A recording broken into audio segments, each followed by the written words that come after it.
الصلاة والسلام على من لا نبي بعد أما بعد فإن خير الحديث كتاب الله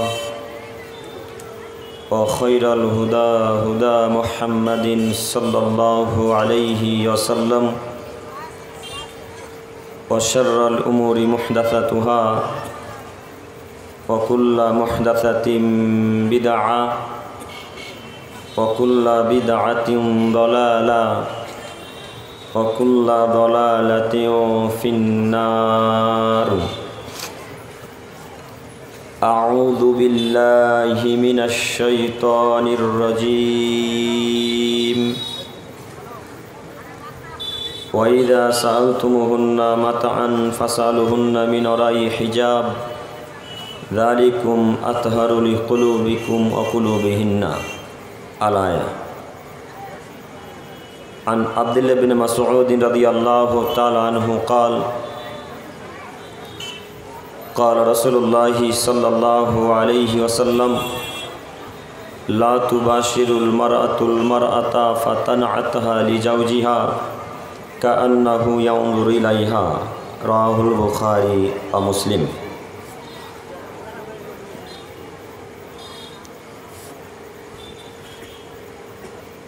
عن أبي جعيد رضي الله تعالى عنه قال قال رسول الله صلى الله عليه وسلم ما تركت بعدي فتنة أضر على الرجال من النساء رواه مسلم والمشكات. সম্মানিত সভাপতি সাহেব ও ওলামায়ে কেরামগণ ও আমার সামনে বসে থাকা দিনী ভাই ও পর্দার আড়ালে মা ও বোনেরা, প্রশংসা আল্লাহ সুবহানাহু ওয়া তাআলার জন্যই। শান্তি অবতীর্ণ হোক আল্লাহ রাসূলের উপর সাল্লাল্লাহু আলাইহি ওয়াসাল্লাম।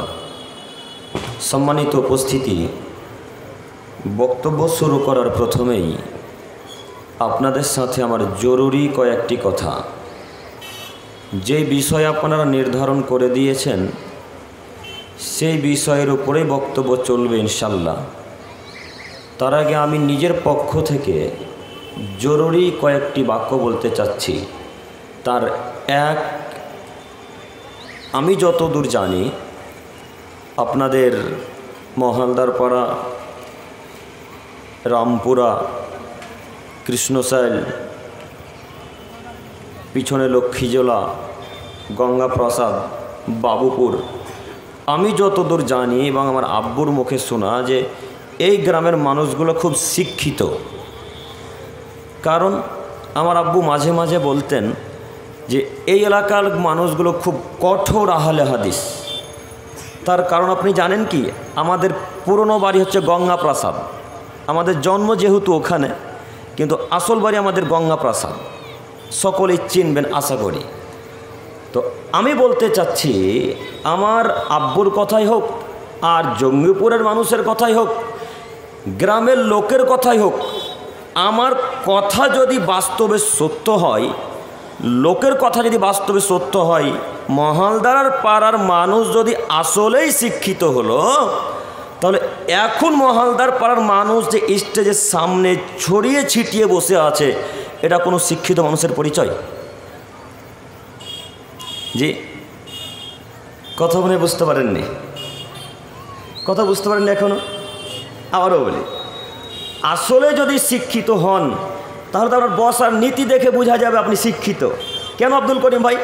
এইখানে ফাঁকা জায়গা, পিছনে 10টা লোক, আবার ওই জায়গাটা ফাঁকা, আবার 10টা লোক, এই জায়গাটা ফাঁকা, পিছনে আরও মানুষ। তো এদেরকে যদি শিক্ষিত বলেন তা আসলে মূর্খকে। কথা বুঝতে পারেননি?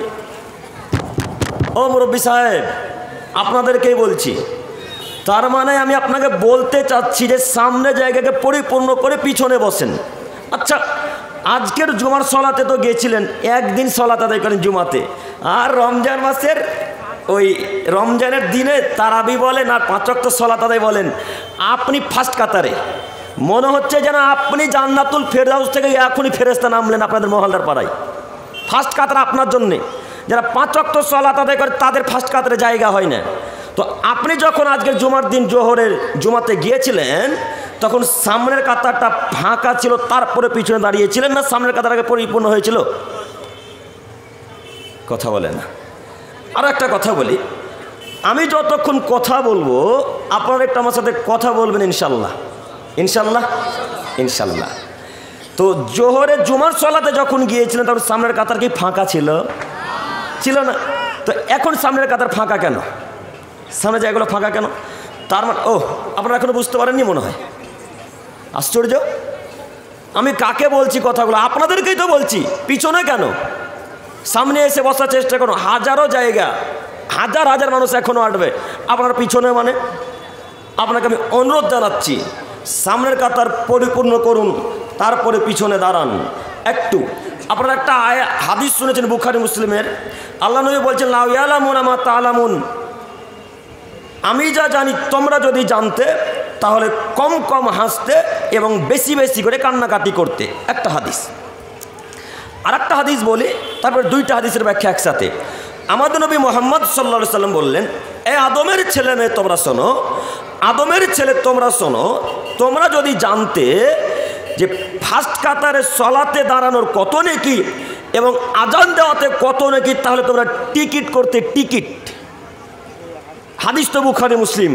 আব্দুল করিম ভাই, আপনি যে নতুন কথা বললেন, আপনি অন্য দিনের আলোচনাতে বলেছেন টিকিট কাটা হারাম, আজকে বলছেন সলাতের প্রথম কাতারে দাঁড়ানোর যদি ফজিলত মানুষ জানতো, মহলদার পাড়ার মানুষ, তাহলে টিকিট করতো। জি, এ কথাই সত্য। বুখারী মুসলিম। মানুষ যদি সলাতের ফজিলত জানতো, প্রথম কাতারে দাঁড়ানোর নেকি কত জানতো, আজান দেওয়ার নেকি কত জানতো, তাহলে এরা টিকিট করতো, ঝগড়া করতো, আমি আজান দেবো, আমি ফার্স্ট কাতারে দাঁড়াবো। আসলে আমরা জানি না তাই ঝগড়া করি না। তো টিকিট করতো। তো আব্দুল করিম ভাই, টিকিটের ব্যবসা যে হারাম, জি এ কথাও সত্য, টিকিটের ব্যবসা হারাম। তবে ওই টিকিট কাটা যায় যেই টিকিটের টাকার কোনো হার জিত নেই। কথা বুঝতে পারেননি?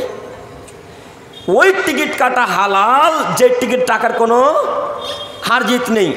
আর ওই টিকিট কাটা হারাম যে টিকিট মহলদার পাড়া বাজারে বিক্রি হচ্ছে, ওই মোড়খানে দেখেননি? একটা লোক চেয়ার নিয়ে এইভাবে একটা টেবিল নিয়ে টিকিট বিক্রয় করছে, ওই টিকিট কাটা যায় না, ওই টিকিট কাটা হারাম। অথচ মহলদার পাড়ার মোড়ে, রামপুরার মোড়ে, আরও যে জায়গাতে বিক্রয় হচ্ছে, জঙ্গিপুরে বলেন আর ব্রিজের মুখে বলেন, যেখানে যারা টিকিট বিক্রয় করছে 100টার মধ্যে 99টা মানুষ যারা টিকিট বিক্রয় করছে তারা মুসলমানের বাচ্চা। কথা মিলল না মনে হয়? কথা মিলল? যারা টিকিট বিক্রয় করছে এরা প্রায় মুসলমানের বাচ্চা। তো এরা যে টিকিট বিক্রয় করছে এরা কি জানে না এগুলো হারাম? না আসলেই জানে। প্রতিদিন প্রায় জমাতে বক্তব্য শুনে যে টিকিট বিক্রয় করা হারাম, টিকিট কাটা হারাম, মানে না কেন? নিজেকে মানুষ মনে করে না তাই, নিজেকে পশু প্রাণী মনে করে তাই মানতে পারে না। একটু এখানে আমি আবার আসবো। 1 2, আমি যতক্ষণ কথা বলবো আপনারা যদি কথা বুঝতে পারেন তাহলে হ্যাঁ বলবেন, আর বুঝতে না পারলেও বলবেন বুঝতে পারিনি ভাই, আর একবার বলেন। ইনশাল্লাহ। ইনশাল্লাহ হবে না? ইনশাল্লাহ। 3, মাইকের আওয়াজ যতদূর পর্যন্ত যাচ্ছে আমি আমার সমস্ত দিনী ভাই ও বোনদেরকে আমি অনুরোধ করছি, রাস্তাতে ব্যস্ততা না দেখিয়ে, রাস্তাতে আড্ডা না মেরে, বাজারঘাটে আড্ডা না মেরে আপনি আমাদের স্টেজের সামনে আসার চেষ্টা করুন। ইনশাল্লাহ আমি আপনার কোনো না কোনো উপকার করবই করবো ইনশাল্লাহ। একটু আমার দিনী ভাইয়েরা যারা রাস্তাতে দাঁড়িয়ে আছেন, আপনাদেরকে বলছি যদি বক্তব্য শুনতে ভালো লাগে তো স্টেজের সামনে আসেন, নয়তো চলে যান। হাজার যুবক বাজারে ঘুরছে, আপনিও ঘুরেন। কেন দাঁড়িয়ে আছেন? হাজার যুবক তার গার্লফ্রেন্ডকে নিয়ে রাস্তাতে ঘুরছে, আপনিও ঘুরেন, আপনি দাঁড়িয়ে আছেন কেন? আপনার লজ্জা হয় না? আপনি এখানে আমি বক্তব্য রাখবো কোরআন হাদিসের, আর আপনি রাস্তাতে দাঁড়িয়ে থেকে আমাদের বক্তব্য শুনবেন, এটা কেমন লাগে? আমরা মেনে নিতে পারছি না। আমি আপনাকে আবারও অনুরোধ জানাচ্ছি, রাস্তায় যিনারা দাঁড়িয়ে আছেন বা বসে আছেন, হয় আমাদের স্টেজের সামনে আসার চেষ্টা করুন, নচেত বাড়ি চলে যান। আমি আপনার দিনী ভাই, আপনাকে আমি অনুরোধ জানাচ্ছি। 3 4, আপনারা যে বিষয় দিয়েছেন সেই বিষয়ের উপর আলোচনা হবে। তার 1 নম্বর বিষয় হচ্ছে পর্দা। পর্দা কতটুকু আপনারা বুঝতে পেরেছেন আমি সঠিক বুঝতে পারলাম না। পর্দা আপনারা কতটুকু বুঝেছেন এটা আমি বুঝতে পারিনি। আসলে যদি মহলদার পাড়ার মানুষ পর্দা সম্পর্কে বুঝতো তাহলে এই মহলদার পাড়ার কোনো মহিলা আজকে ফুচকার দোকান আড্ডা মারতো না। কথা বুঝতে পারেননি? আসলে যদি মহালদার পাড়ার মানুষ, রামপুরার মানুষ, ত্যাগরের মানুষ বুঝতো যে পর্দা কি জিনিস, তাহলে আজকে এই মেলাতে, এই জালসাতে মেলা বসতে দিত না। এই জালসাতে মেলা বসলো কেমন করে বসে আমি বুঝতে পারলাম না। একটা কাগজটা দেন তো ভাই, এটাই দেন। জালসাতে মেলা বসেছে কি? কথা বলে না, বসেছে না? না কথা বলতে ভয় করছেন? চেয়ারে আমি আছি গো, মারলে মহলদার পাড়ার মানুষ আমাকে মারবে, আপনাদেরকে নাই, তাই না? আমাকে মারবে একটু। এখানে দেখেন তো, বিশাল লেখা তো গো, মহলদার পাড়া জনকল্যাণ সমিতির পরিচালনায় নাজমুল হুদা ও হিফজুল মাদ্রাসার প্রচারণায় এক বিরাট তাবলিগি কি জালসা, এক বিরাট তাবলিগি জালসা। এইবার এইখানে যদি লেখা থাকতো এক বিরাট তাবলিগি মেলা, তাহলে আমি আব্দুল করিম ইনামুল ইসলাম আপনাদের মহলদার পাড়ার মানুষকে একবার বলতাম না মেলা বসলো কেন? আমি আব্দুল করিম ইনামুল ইসলাম একবার বলতাম না মহলদার পাড়া, ত্যাগরি, রামপুরার মানুষকে, গঙ্গা প্রাসাদের মানুষকে যে মেলা বসলো কেন? তাহলে কি এই গ্রামের মানুষ সবাই কাপুরুষ হয়ে গেছে? তাহলে কি গ্রামের মানুষ কেউ পুরুষ নয়, সব কি কাপুরুষ? আপনি জালসা দিলেন, মেলা বসলো কেন? আশ্চর্য! এটা কি হিন্দুদের মেলা? আশ্চর্য! এটা কি খ্রিস্টানদের প্রোগ্রাম? আশ্চর্য! এটা কি ইহুদিদের প্রোগ্রাম? আপনি মুসলমানের বাচ্চা, মুসলমান ঘরে জন্মগ্রহণ করেছেন, আপনার প্রোগ্রামে মেলা বসবে মানে? আপনি দেখতে পান না খ্রিস্টানদের যখন প্রোগ্রাম হয় তখন হাজার নারী উলঙ্গ হয়ে ঘুরে বেড়াই, হাজার পুরুষ তাকে ধাক্কা মারে। তাদের লজ্জা নেই, তাদের হায়া নেই, তাদের ইতস্তবোধ নেই, তাদের বোধগম্য নেই। কেন? তারা খ্রিস্টানের বাচ্চা, তারা ইহুদির বাচ্চা, তারা জৈনর বাচ্চা, তারা বৌদ্ধদের বাচ্চা, তারা সাঁওতালদের বাচ্চা। এখন আমি এই মহলদার মানুষকে বলতে চাচ্ছি, যত পুরুষের স্ত্রী, যত মানুষ মহিলার পুরো ঘোরাঘুরি করছে, যত নারী এই মহলদার বাজারে ঘোরাঘুরি করছে, তাহলে কি এরা খ্রিস্টানদের চাইতো খারাপ? তাহলে কি এরা বৌদ্ধদের চাইতো খারাপ? তাহলে কি এরা নাসারাদের চাইতো খারাপ? যদি নাসারাদের চাইতে খারাপ নাই হলো, তা আপনার কোনো এখন ফুচকা দোকান আছে কেন? ওকে আমি ঠকাবো বেটা? আমি জঙ্গিপুর সন্তোষপুরে তোমার মেয়েকে বাধা দিতে আসবো আর তুমি বাধা দেবে? তোমার মেয়েকে বলা লাগবে, রহিমা ফুচকা দোকানে গেছিস, তাও তো ভেঙে দেবো কবনে, চল বেরো এখান থেকে। কে তো কাজ করছে ফুচকার দোকানে? দেখেন আপনার মেয়ে এখন ফুচকার দোকানে আছে। আমি জঙ্গিপুর থেকে জেনা করতে নিয়ে এসেছি আমার মেয়েকে। আমার মেয়ে তো এত বড় হয়নি, এখন আমার মেয়ে ছোট আছে। আমার বোনকে জেনা করতে নিয়েছি মহলদার পাড়ায়, আপনার মেয়ে জেনা করছে, আপনার স্ত্রী জেনা করছে। এখন আব্দুল করিম ভাই কথা হিসাব করে বলিয়েন, নয়তো গাড়ির চাকা কিন্তু এগোতে দেবো না। হিসাব করে কথা বলিয়েন, যে মহলদার পাড়ার মানুষকে হিসাব করে কথা বলতে আপনি বিশ্বাস রাখুন। আপনাকে অনুরোধ করে বলে যাচ্ছি, আপনার কন্যা আজকে নিশ্চিত জেনা করেছে, অবশ্যই জেনা করেছে, নিশ্চয়ই জেনা করেছে। কেমন করে আব্দুল করিম ভাই? আমাদের নবী বলছেন, দুই চোখের জানা জেনা দুই চোখ দিয়ে দেখা, হাতের জেনা স্পর্শ করা, পায়ের জেনা ওই পথে চলা, আর অন্তরের জেনা অন্তরে পরিকল্পনা করা। আচ্ছা, একজন মহলদার পাড়ার মানুষ বা রামপুরা মানুষ কেউ যদি এখানে উপস্থিত থাকেন বা গঙ্গা প্রাসাদের মানুষ উপস্থিত থাকেন, একজন হাত তুলে বলেন যে আজকে আমার মেয়ে রাস্তাতে ঘোরাঘুরি করছে, কোনো যুবকে ধাক্কা মারেনি? একজন বলেন, পারবেন না? না কথা বলেন, কথা বুঝতে পারেননি? কেউ হাত তুলবেন না? তার মানে বাক্যের বিবরণ দ্বারা বোঝা যাচ্ছে যে আপনার মেয়েকে ধাক্কা মেরেছে, তাই না? তার মানে বিবরণ দ্বারা বোঝা যাচ্ছে আপনার মেয়েকে ধাক্কা মেরেছে, তাই হাত তুলতে পারেন না। তাহলে আপনি কাপুরুষ হয়ে গেলেন? শরীরে কি রক্ত নয়? যাচ্ছে সব বুঝ। যদি বুঝ থাকে তো জঙ্গিপুর মহকুমা হসপিটালে গিয়ে সব বুঝকে বের করেন, রক্ত করার চেষ্টা করেন। কাপুরুষ আপনি? আপনি পুরুষের পরিচয় দিচ্ছেন কেন? কাপুরুষ আপনি? পুরুষের পরিচয় দিচ্ছেন কেন? আপনি জানেন না আমাদের নবী মুহাম্মদ সাল্লাল্লাহু আলাইহি ওয়াসাল্লাম বললেন, ইয়া মাসারা সাবাব মান ইসতাতা মিনকুমুল বাত ফালিয়াতাজাওয়াজ। এই যুবকের দলেরা, যদি ক্ষমতা হয় তাহলে বিবাহ করিও, ক্ষমতা না হলে বিবাহ করিও না। বাণী কার? বাণী কার? আল্লাহর বাণী মুহাম্মদ সাল্লাল্লাহু আলাইহি ওয়াসাল্লামকে বলাচ্ছেন, বলিয়ে নিচ্ছেন তার মাধ্যমে। তিনি বলছেন, ইয়া মাসারা সাবাব মান ইসতাতা মিনকুমুল বাত ফালিয়াতাজাওয়াজ। এই সারা পৃথিবীর যুবকের দল, এই পৃথিবীর পুরুষেরা, ক্ষমতা যদি হয় তাহলে বিবাহ করিও, ক্ষমতা না হলে বিবাহ করিও না। আব্দুল করিম ভাই, ক্ষমতা হয়নি মানে? কেরালা কাজে যাই, মাসে 40,000 টাকা ইনকাম করি, ক্ষমতা নেই? কে বললো ক্ষমতা নেই? এই তো আমার 40,000 টাকা ইনকাম, তার মানে আপনার ক্ষমতা আছে, মানলাম। আব্দুল করিম ভাই, এখন বর্তমান নাসার বৈজ্ঞানিকরা প্রমাণ করেছে যে সব থেকে বেশি যৌন ক্ষমতা থাকে এই সিদ্ধারাতে, এইটা দাঁড়িতে, প্রত্যেকের নেই? এই দাঁড়িতে যুবকদের সব থেকে বেশি নাকি যৌন ক্ষমতা থাকে, আর একটা হচ্ছে টাকনুতে। আচ্ছা যাক, আমি এদিকে যেতে চাইছি না। এই সিদ্ধারিতে যৌন ক্ষমতা থাকা আর হাতে 20-40 হাজার টাকা থাকার নামে কি ক্ষমতা? কথা বুঝতে পারেননি? কথা কি আমার বুঝতে পারেন না? এই যে আপনাদের পাশেই বাংলাদেশ গো, বাংলাদেশের বক্তব্য শোনেন না? শোনেন না? কথা শেষ হতে না দেয়। ঠিক বলেছেন, এইভাবে চেঁচাই। আমি ওইভাবে চেঁচা পছন্দ করি না। ওরা এমনভাবে চেঁচাবে মাঝে মাঝে বক্তাকে ভয় খাইয়ে দেয়। আমিও ভয় খেয়ে যাই মাঝে মাঝে যখন বাংলাদেশ যাই। তো আপনাদেরকে আমি ওইভাবে চেঁচাতে বলছি না, আপনারা কি আমার কথা বুঝতে পারছেন? আপনাকে আল্লাহ নবী বললেন ক্ষমতা যতদিন না হবে ততদিন বিভাগ করতে নিষেধ করলেন। তো টাকার নাম কি ক্ষমতা? জি না, টাকার নাম তো ক্ষমতা নয়। চোখ যেদিকে ঘুরবে বউ বাচ্চা সেদিকে ঘুরবে তার নাম ক্ষমতা। চোখ যেদিকে ঘুরবে বউ বাচ্চা সেদিকে ঘুরবে তার নাম ক্ষমতা। কেমন ক্ষমতা প্রয়োগ করলেন? আপনার কন্যা এখন পুরুষের সাথে যুবকদের সাথে একসাথে ফুচকা খাচ্ছে। জান দেখাছেন মোরখানে, জান দেখাছেন মোরখানে। আমি তো এলাম গো কিছুক্ষণ আগে গো, 8 ঘন্টা আগে এলাম মনে হয়, মোটামুটি 1 ঘন্টা আগে আমি দেখলাম ফুচকা খাচ্ছে। আমার মেয়ে আমি ঠাকাবো? আমি জঙ্গিপুর থেকে মহালদার পর প্রতিদিন বাধা দিতে আসবো যে রহিমা ফুচকা তোমার যেতে হয় না বেটি, কেন গিয়েছো? আমি বলতে আসবো কা পুরুষ? আপনাকে বল লাগবে, আমি কেন বলবো? একটু আপনাকে আমি অনুরোধ জানাচ্ছি, ওই যে কন্যাটা ফুচকা দোকানে ফুচকা খাচ্ছে, আব্দুল করিম ভাই তাহলে কি ওই মেয়েটা ফুচকা খাবে না? খাবে। ওই মেয়েটাই ফুচকা খাবে, মহিলারাই ফুচকা বেশি খায়। আব্দুল করিম ভাই আর যাবতীয় জিনিস প্রয়োজন মেয়েটার কি করবে এখন? এখন ওই মহিলার যা যাবতীয় প্রয়োজন রাত্রেবেলা এখন কে এনে দিবে? কে? কথা বুঝতে পারলাম না। বাবা কিংবা স্বামী কিংবা ভাই, এক কথায় পুরুষ মানুষ এনে দিবে, মহিলা মানুষ যাবে না। ফুচকা খাওয়া যদি প্রয়োজন হয়, ঝুড়ি জিলাপি খাওয়া যদি প্রয়োজন হয়, আর ইত্যাদি ইত্যাদি যাবতীয় জিনিস খাওয়া যদি প্রয়োজন হয়, তাহলে এনে দেবে পুরুষ মানুষ, মহিলা মানুষ যাবে না। তাহলে কি আপনারা বলতে চাচ্ছেন মহাদার পাড়াতে কেউ পুরুষ নয়, সব হিজড়া নাকি? হ্যাঁ, কে বোঝাবে একে? আপনার মেয়ে বাজারে ঘুরছে, আমার মেয়ে এসেছে। আপনার মা বাজারে ঘুরছে, আমার মা আসেনি। আপনার বোন বাজারে ঘুরছে, আমার মা আমার বোন আসেনি। কা পুরুষের পরিচয় দেন শতদিন বক্তব্যের মাঝে বলেছি। আপনারা এখন ঘুরেন কি করতে? বক্তব্য শুনতে এসেছেন। আপনি মনে করেছেন বক্তাদের বক্তব্য শুনেন হাদিস কোরআনকে মান্যতা দিয়ে জান্নাত কিনে নেবো? জি না, অসম্ভব। বক্তব্যের বিষয় ভুল, এ বাক্য ভুল ধারণা।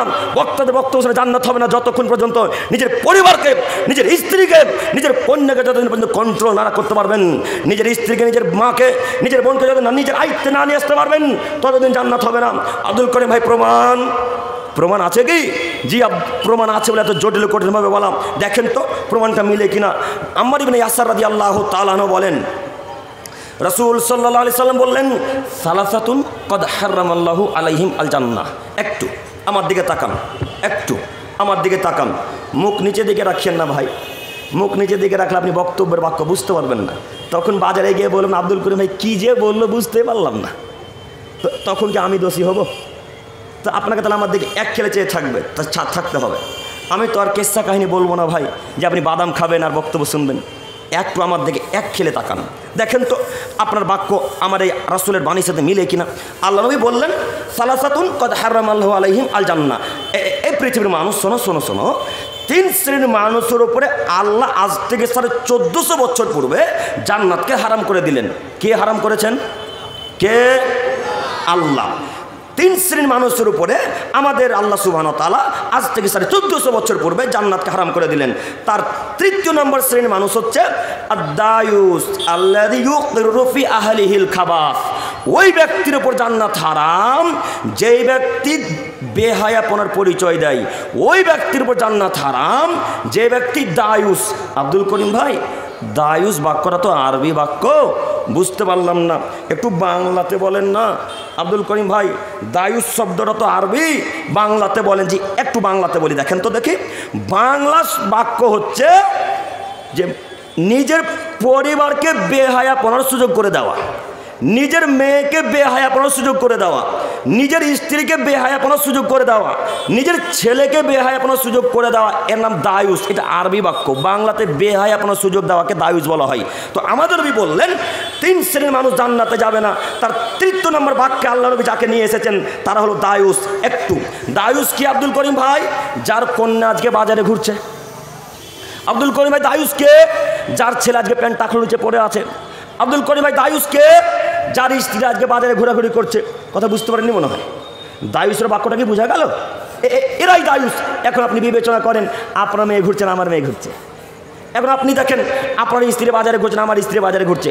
এখন যত যুবকের স্ত্রী বাজারে ঘুরছে, যত মুরব্বীদের স্ত্রী বেটি কন্যারা বাজারে ঘুরছে, এরা সব দায়ুস, এরা সব দায়ুস, এরা সব কাপুরুষ, এরা জান্নাতে যাবে না। বাক্য আমার নয়, একটা বাক্য মনে রাখবেন। এই মহলদার পাড়ায় নিজের পক্ষ থেকে একটা বাক্য বলে জাহান্নাম কিনতে আসেনি।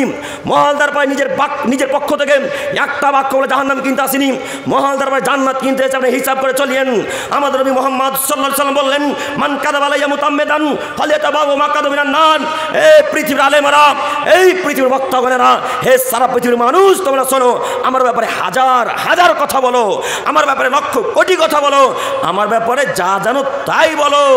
আমার ব্যাপারে কথা বলতে গিয়ে যদি নিজের পক্ষ থেকে একটি কথা বানিয়ে বলো, তাহলে তোমার থাকার জায়গা জাহান্নাম।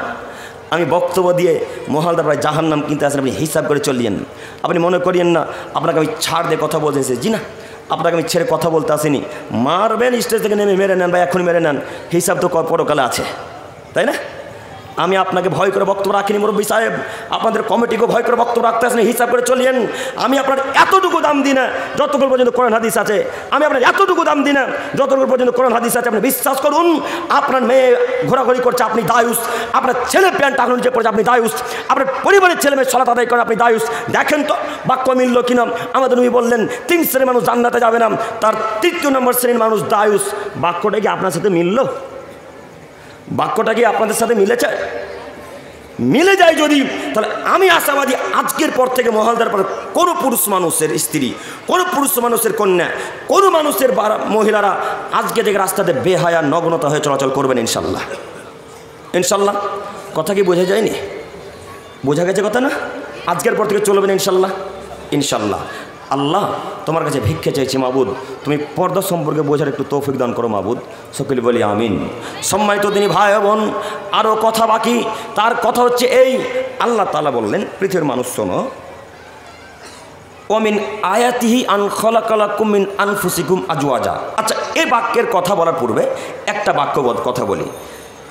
যাদের ব্যাপারে আল্লাহ নবী সাল্লাল্লাহু আলাইহি সাল্লাম আজ থেকে 1450 বছর পূর্বে সরাসরি জাহান্নামে যাবে বলে ঘোষণা করেছেন, তাদের মধ্যে অন্যতম হচ্ছে বেপর্দা নারী। বেপর্দা নারীরা সরাসরি জাহান্নামে যাবে বলে আল্লাহ নবী সাল্লাল্লাহু আলাইহি সাল্লাম একাধিক হাদিসে বর্ণনা দিয়েছেন। যাদের ব্যাপারে আজ থেকে 1450 বছর পূর্বে আমাদের নবী মুহাম্মদ সাল্লাল্লাহু আলাইহি সাল্লাম বলেছেন জাহান্নামে যাবে, তাদের মধ্যে অন্যতম হচ্ছে ওই সমস্ত নারী যারা তার স্বামীর কথাকে অগ্রাধিকার দেয় না, ওই সমস্ত নারী যারা তার স্বামীর কথাকে মান্যতা দেয় না। একটু এখানে হাজার যুবক আছেন বিবাহিত অবিবাহিত আমি জানি, এখানে হাজার মুরব্বী সাহেব আছেন বিবাহিত অবিবাহিত আমি জানি। একটু আপনাদেরকে অনুরোধ করে বলি, আপনি আপনার স্ত্রীকে এই বাক্যটুকু অন্তত বুঝান, এ রহিমা শোনো, তুমি যত ইবাদত করো না কেন, আমি স্বামী যদি রাজি না হই, আমি স্বামী যদি খুশি না হয়, তো তোমার এই সলাৎ কোনো কাজে আসবে না। আর এ কথাই চূড়ান্ত সত্য, এ কথাই চূড়ান্ত। আমি ফ্যান নিব না ভাই, ঘুরিয়ে দেন, পুরোটাই ঘুরিয়ে দেন। হ্যাঁ, আমাকে ফ্যান দিবেন না। আর এ কথাই চূড়ান্ত সত্য, স্বামী যতক্ষণ রাজি না হয়েছে ততক্ষণ পর্যন্ত আল্লাহ রাজি হয়নি। কথা বুঝতে পারেননি? আপনার স্ত্রী হয়তো আসেনি, এখনও বাজারে ঘুরছে, ও বক্তব্য বুঝতে পারবে না, আপনি বাড়িতে গিয়ে বলবেন ইনশাল্লাহ, বলবেন ইনশাল্লাহ। ইনশাল্লাহ একটু এই বাক্য বলে আপনাকে বোঝাতে চাচ্ছি, নারীরা এমনই নারী, ইমান ধ্বংসের কারণ হাজারো পৃথিবীতে আছে, ইমান ধ্বংসের কারণ হাজারো পৃথিবীতে আছে। তার মধ্যে একটা বড় কারণ হচ্ছে শিরক। কেউ যদি শিরক করে তাহলে তার ইমান নষ্ট হয়ে যায়, তার অন্তরের ইমান থাকে না। কেউ যদি বেদাত করে তাহলে তার অন্তর থেকে ইমান চলে যায় আস্তে আস্তে, তার অন্তরে ইমান থাকতে চায় না। ঠিক তেমনই ইমান ধ্বংসের কারণ আল্লাহ নবী অনেকটা পেশ করেছেন। তার মধ্যে 1 নম্বর আল্লাহ নবী নিয়ে এসেছেন বেপর্দা নারী।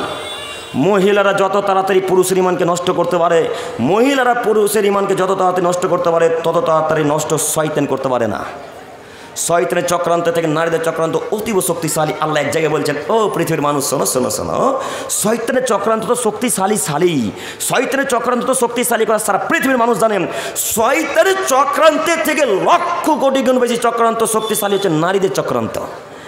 নারীদের চক্রান্তের কাছে শয়তানের চক্রান্ত বাম হাতে জায়গা পায় না, কোনো জায়গায় পাবে না শয়তানের চক্রান্ত নারীদের কাছে। নারীরা কেমনভাবে যে চক্রান্ত করে, শয়তান তাদের কাছে হার মানে। তাহলে এখন আপনি বলেন, আপনাকে কোন কৌশলে আপনার ইমান ধ্বংস করবে আপনি বুঝতে পারবেন। একটু এবার একটা আয়াত পেশ করে আমি সামনের দিকে এগিয়ে যেতে চাইছি, একটু আপনারা আমার দিকে এক খেলে চেয়ে থাকেন। মহান আল্লাহ তাআলা বলেন, অমিন আয়াতিহি আন খালাকা লাকুম মিন আনফুসিকুম আজওয়াজা। এ পৃথিবীর মানুষ তোমরা শোনো, এই সারা পৃথিবীতে আমার অনেক নিদর্শনাবলী আছে, অনেক নিদর্শনাবলী, হাজার হাজার নিদর্শনাবলী আছে আমার। আল্লাহ বলছেন এই নিদর্শনাবলীর মধ্যে আমি আল্লাহ যুবকদের মধ্যে সৃষ্টি করেছি তার স্ত্রীকে। একটু মনোযোগ দেন তো যুবক ভাই, কথা বুঝতে পারছেন কিনা? আল্লাহ বলছেন এই লক্ষ কোটি নিদর্শনাবলীর মধ্যে হাজার হাজার নিদর্শনাবলীর মধ্যে আমি আল্লাহ তাআলা তোমার মধ্য হতে সৃষ্টি করেছি তোমার স্ত্রীকে। কেন? লিতাসকুনু ইলাইহা, যেন তুমি তার কাছে শান্তি তৃপ্তি পাও, যেন তুমি তার কাছে শান্তি তৃপ্তি পাও। এই কারণে আমি আল্লাহ তাআলা তোমার স্ত্রীকে তোমার জন্য সৃষ্টি করলাম। একটু এই বাক্যের বিবরণ দিয়ে একটা বাক্য আপনাকে বলতে চাচ্ছি যে আল্লাহ বললেন পুরুষদের মধ্য থেকে সৃষ্টি করেছি কাকে? কথা বলে না, কাকে? নারীকে। এই জন্য আল্লাহ সৃষ্টি করলেন যে পুরুষরা যেন তার স্ত্রীর কাছে গিয়ে শান্তি তৃপ্তি পায়। একটা আয়াত এখানে একটু মনে রাখেন, আর একটা আয়াত নিয়ে এসে দুইটা আয়াতের ব্যাখ্যা একসাথে। মহান আল্লাহ তাআলা বলেন পৃথিবীর মানুষ তোমরা শোনো, তোমাদের স্ত্রী তোমাদের জন্য ক্ষেত, তোমাদের স্ত্রী তোমাদের জন্য জমি, তোমাদের স্ত্রী তোমাদের জন্য ক্ষেত, তোমাদের স্ত্রী তোমাদের জন্য জমি।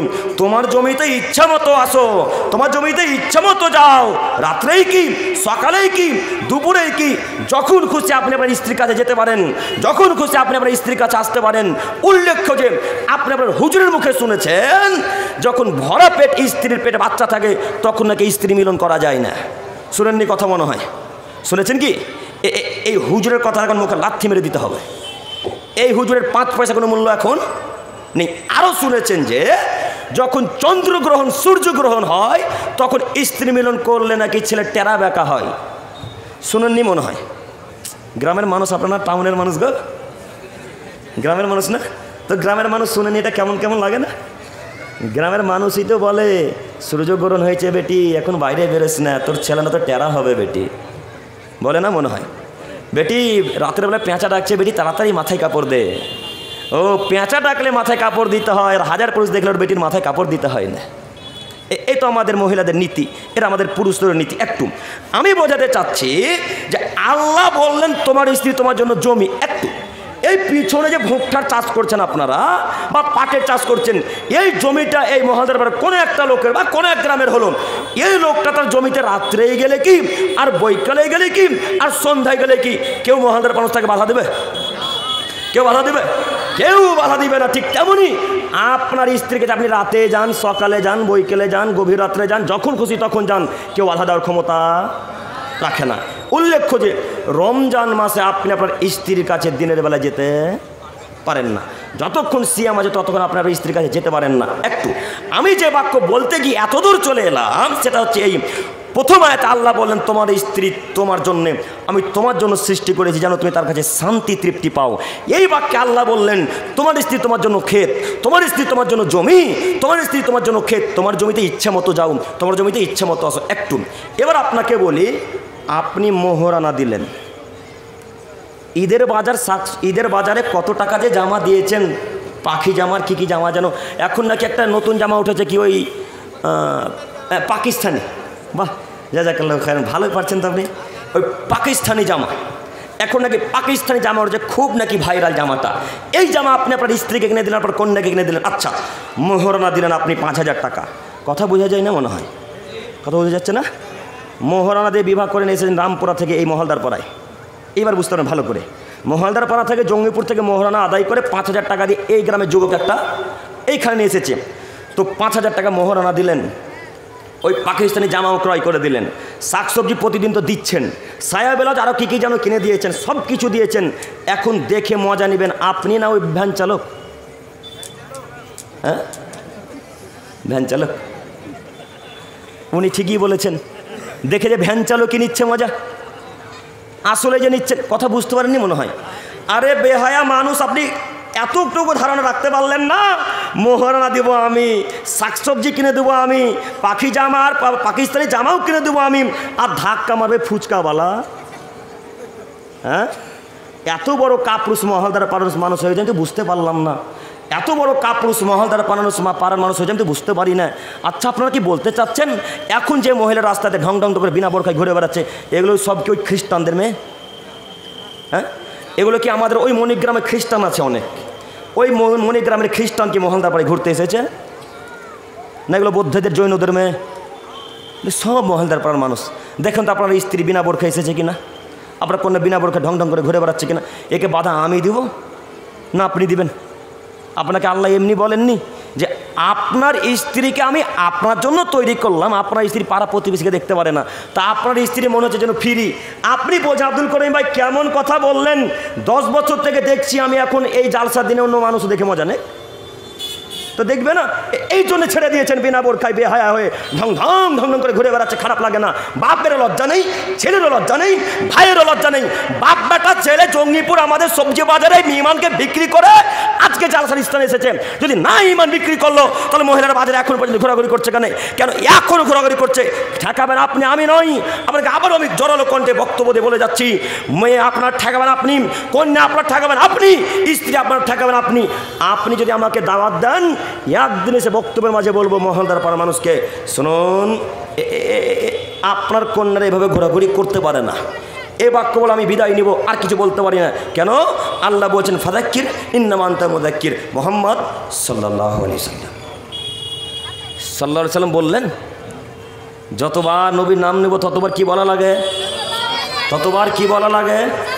সাল্লাল্লাহু আলাইহি সাল্লাম। একবার সাল্লাল্লাহু আলাইহি সাল্লাম বললে 10টা রহমত আল্লাহ তাআলার পক্ষ থেকে আপনার উপরে নাজিল হয়। আল্লাহু আকবার। একবার সাল্লাল্লাহু আলাইহি সাল্লাম বললে 10টা পাপ আল্লাহ তাআলা আপনার আমলনামা থেকে কেটে দেয়। আল্লাহু আকবার। আল্লাহর মুখ দিয়ে বেরোয় না? একবার সাল্লাল্লাহু আলাইহি সাল্লাম বললে 10টা নেকি আল্লাহ তাআলা আপনার আমলনামাতে লিপিবদ্ধ করে। তো বাক্যটা কি খুব বড় না ছোট? বলতে পারবো আজকে থেকে সাল্লাল্লাহু আলাইহি সাল্লাম। তবে যেই নবী যেই দরুদ আমাদের নবী দিয়েছেন সেই দরুদ বলবো ইনশাল্লাহ।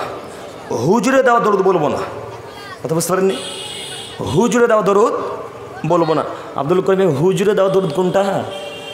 হুজুরে দেওয়া দরুদ মানে ইয়া নবী সালাম আলাইকা। কথা বুঝতে পারেননি মনে হয়? আর বলবো আজানের পূর্বে বলে আসসালাতু ওয়াসসালামু আলাইকা ইয়া রাসূলুল্লাহ, আছে না? মনে হয় আমি বুঝাতে পারলাম না। এগুলো হুজুরে দেওয়া দরুদ, এগুলো আমাদের নবী দেওয়া দরুদ নয়। আমাদের নবী দেওয়া দরুদ হচ্ছে দরুদ ইব্রাহিম। আমাদের নবী দেওয়া দরুদ হচ্ছে আল্লাহুম্মা সাল্লি, যেটা দরুদ ইব্রাহিম বলছেন। আমাদের নবী দেওয়া দরুদ হচ্ছে সাল্লাল্লাহু আলাইহি সাল্লাম। আমাদের নবী দেওয়া দরুদ হচ্ছে আল্লাহুম্মা সাল্লি ওয়া সাল্লিমি আলা নাবিয়ানা মুহাম্মদ। এটা আমাদের দেওয়া দরুদ। আরও কিছু আছে। এই যে দরুদের 2টা নাম বল, এই 2টা দরুদ আমাদের নবী দেওয়া নয়। এই দরুদের মুখে লাথি মেরে ড্রেনে ছড়ে দিতে হবে মহলদার পাড়ার। আজকের পর থেকে দরুদ বলবো না ইনশাল্লাহ। একবার সাল্লাল্লাহু আলাইহি সাল্লাম বললে 10টা রহমত, 10টা পাপ, 10টা নেকি আপনার আমলনামাতে লিপিবদ্ধ করা হয়। আজকে থেকে বলবো ইনশাল্লাহ। ইনশাল্লাহ। একটু আমি যে বাক্য বলতে চাচ্ছিলাম সেটা হচ্ছে এই, একটু আপনি আমার দিকে দেখেন তো। আল্লাহ বললেন, পৃথিবীর মানুষ আমি তোমার জন্য তোমার স্ত্রীকে সৃষ্টি করলাম, এখন তুমি দেখবে আর পাড়া প্রতিবেশী দেখতে পারে না। এখন আপনার স্ত্রীকে আপনি ঠেকান, আপনাকে জালসা শুনতে হবে না মুরব্বী সাহেব। আপনি আমার আব্বা সমতুল্য মানুষ, আপনি আমার চাচা সমতুল্য মানুষ, আপনি আমার দাদু সমতুল্য মানুষ। আপনাকে আমি অনুরোধ জানাচ্ছি, রিকোয়েস্ট করছি, আপনি চলে যান। এইখানে যতটুকু নেকি অর্জন করবেন আপনার মেয়ে বাজারে ঘুরে সব নেকিকে নষ্ট করে দেবে। উঠে চলে যান, বাড়ি গিয়ে খোঁজ নিয়ে দেখেন আপনার মেয়ে বাজারে আছে না বাড়িতে আছে। বাড়িতে যদি থাকে তাহলে জালসা শুনতে আসেন, বাড়িতে না থাকলে মেয়েকে খুঁজে বাড়ি নিয়ে যান, তারপরে জালসার স্থানে আসবেন ইনশাল্লাহ। পারবেন না? পারবেন না? আব্দুল করিম ভাই এখন যদি উঠে যায় তো আপনার স্টেজ খালি হয়ে যাবে। সবারই মেয়ে ঘুরছে, কজন উঠবে এখন, তাই না? কজন মহিলা বোরখা পরে যে বুঝতে পারলাম না। সম্মানিত দিনী ভাই, এই বোরখার জায়গাতে যখন আসছি আবার আপনার সাথে আমার কথা আছে, তার আগে আমি জরুরি আরও কয়েকটি কথা বলতে চাচ্ছি। সেটা হচ্ছে এই, আল্লাহ তাআলা বললেন অকরনা ফি বুয়ুতিকুন্না ওয়ালা তাবারাজনা তাবারুজাল জাহিলিয়াতিল উলা। হে পৃথিবী নারীগণ বাড়িতেই অবস্থান করো, হে পৃথিবী নারীগণ বাড়িতেই থাকো, জরুরি প্রয়োজন ছাড়া তোমরা বাড়ি থেকে বের হবে না। পৃথিবী নারীগণ, হে পৃথিবীর মুসলিমা নারীগণ, তোমরা বাড়িতেই থাকো, জরুরি প্রয়োজন ছাড়া তোমরা বাড়ি থেকে বের হবে না। একটু এখন রাত্রি 8:27 অথবা 28 বাজে। এত রাত্রিতে আপনার স্ত্রীর বাজারে কি জরুরি কাজ আছে বলেন? আছে কারো জরুরি কাজ? কথা বলে না, নেই না? তো আপনার স্ত্রী এখন ঘুরছে কেন?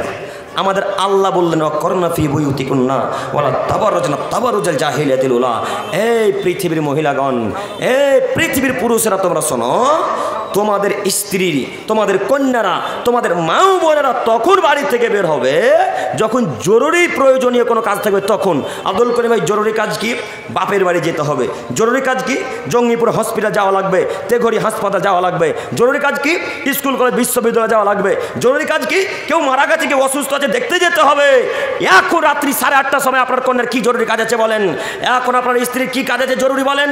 আপনি কি আপনাকে অনুরোধ জানাচ্ছি, শুনুন, আল্লাহ বললেন পৃথিবীর মহিলাগণ বাড়িতেই থাকবে, জরুরি প্রয়োজন ছাড়া বাড়ি থেকে বের হবে না। একটু এখানে আমি একটা কথা আপনাকে পেশ করে বোঝাতে চাচ্ছি, সেটা হচ্ছে এই যে আপনার কন্যা এখনো বাজারে আছে, তাহলে আপনি বোঝাতে চাচ্ছেন যে আপনার কন্যা খ্রিস্টানদের সাথে মিশে গেছে।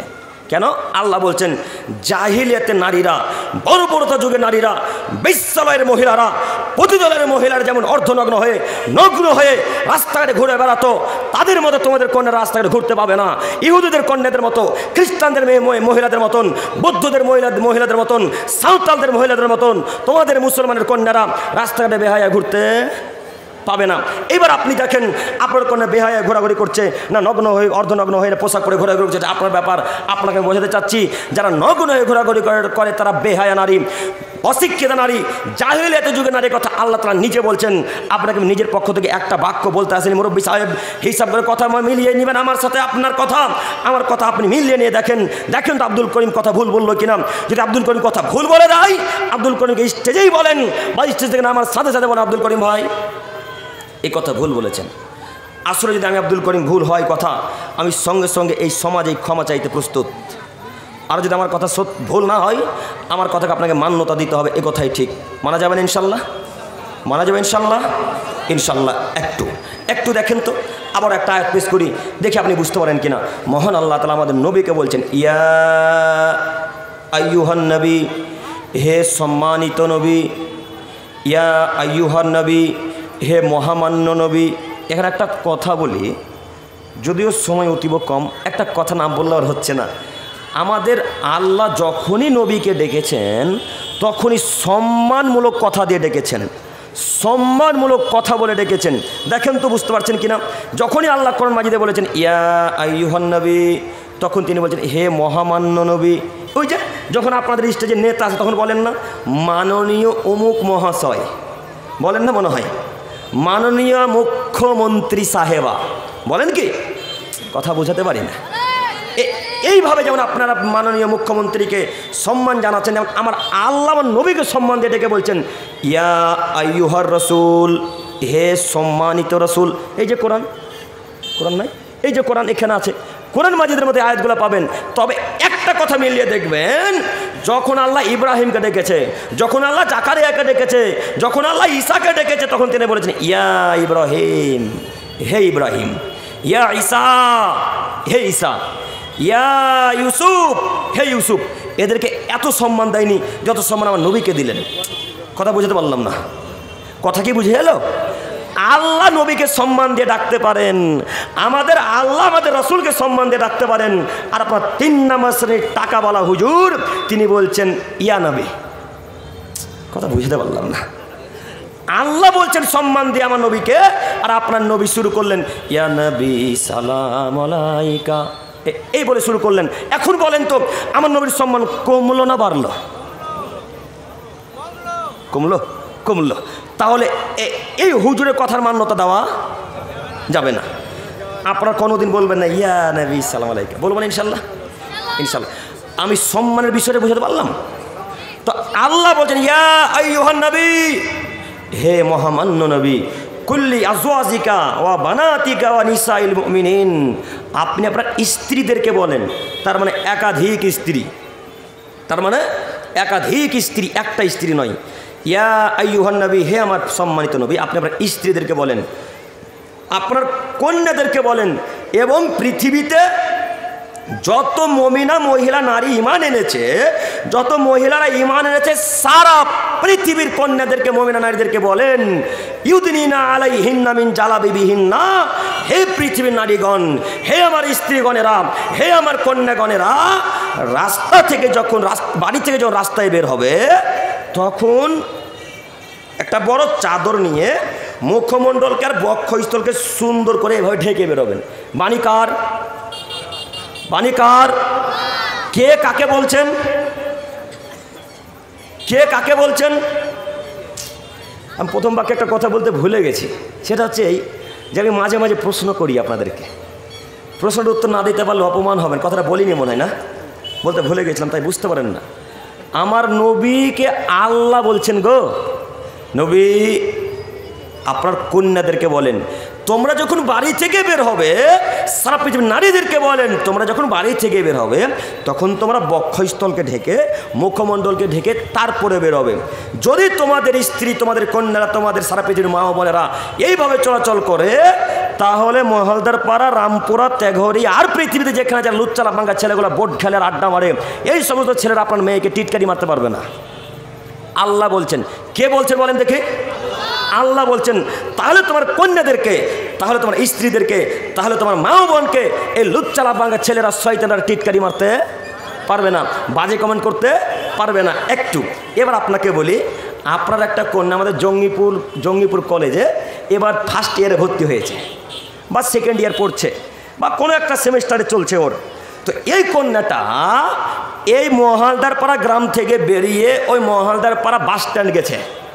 বাস স্ট্যান্ড যেতে যেতে লুচ্চারা পাঙ্গা ছেলে তো রাস্তাঘাটে থাকে, মনে করেন থাকে না মনে হয়, এই লুচ্চারা পাঙ্গা ছেলেগুলো, শয়তান ছেলেগুলা আপনার মেয়েকে টিটকারি মেরেছে, কোনো একটা কমেন্ট করেছে, আপনার স্ত্রীকে কমেন্ট করেছে, আপনার কন্যা কান্নাকাটি করতে করতে করতে আপনার বাড়ি চলে এসেছে।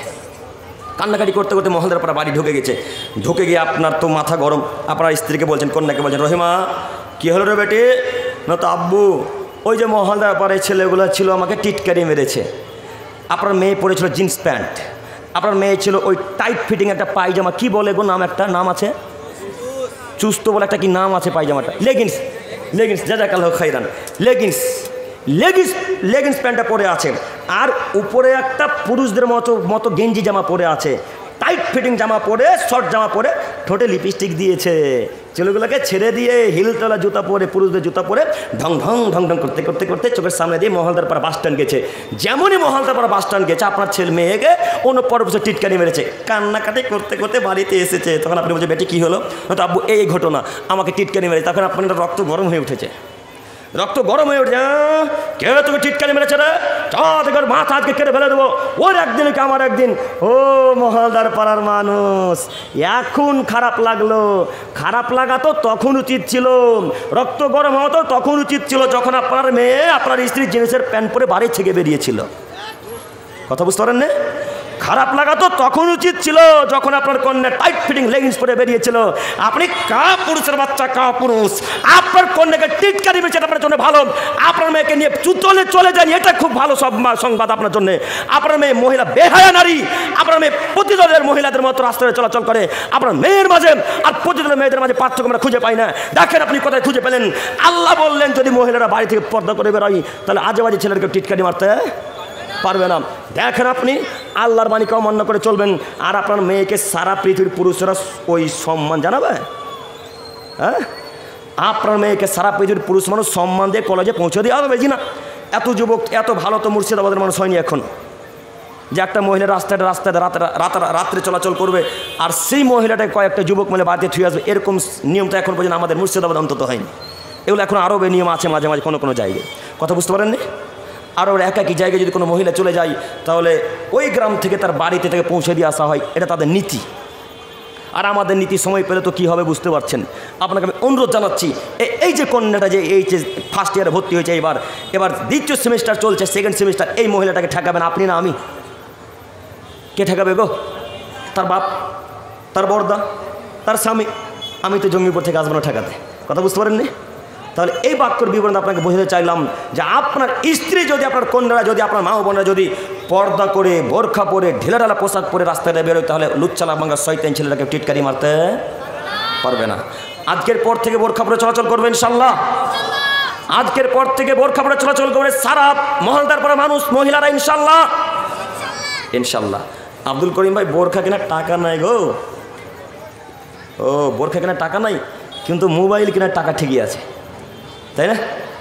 আচ্ছা, মোবাইলের জায়গাতে আবার আসবো ইনশাল্লাহ। তার আগে একটা জরুরি কথা বলি, যদি টাকা আসলেই না থাকে তো আব্দুল করিমের কাছে চাইবেন। বোরখার দাম কত শেখ? 1500 টাকা না?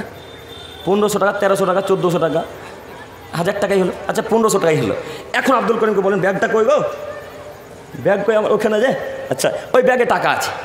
একজন মহালদার পাড়ার মানুষ বলেন যে আব্দুল করিম ভাই আমার 1500 টাকা নেই, আমাকে দিয়ে যান। এখনই দিয়ে যাবো ইনশাল্লাহ, এখনই বোরখা কেনার টাকা দিয়ে যাবো ইনশাল্লাহ।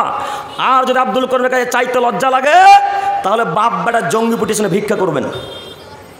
বাপ বেটা জঙ্গিপুর দূর হয়ে যাবে, লালগোলা কাছে মনে হয়, লালগোলা স্টেশনে ভিক্ষা করবেন। আব্দুল করিম ভাই কেমন কথা বলছেন গো, লালগোলার মানুষ যে সবাই চিনে মহলদার পাড়ার মানুষকে। ও মহলদার পাড়ার মানুষকে যদি লালগোলা মানুষ চিনে ফেলে তাহলে চলে যাবেন বাপ বেটা শিয়ালদা স্টেশনে। শিয়ালদা স্টেশন ভারতবর্ষের জনসংখ্যার দিক দিয়ে সব থেকে বড়। এখানে জেনারেল ছাত্র কেউ নাই, আপনারা জেনারেল ছাত্র কেউ নাই? সব থেকে বড় স্টেশনের নাম কি ভারতবর্ষের জনসংখ্যার দিক দিয়ে?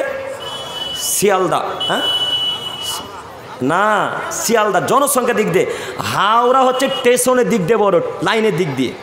কথা বুঝতে পারেননি? হাওড়া হচ্ছে লাইনের দিক দিয়ে বড়, আর সব থেকে বেশি লোক আসবে শিয়ালদাতে। এরা সব থেকে বড় স্টেশন ভারতবর্ষের। তো আপনি আর আপনার বাপ ওই শিয়ালদা স্টেশনে ভিক্ষা করবেন।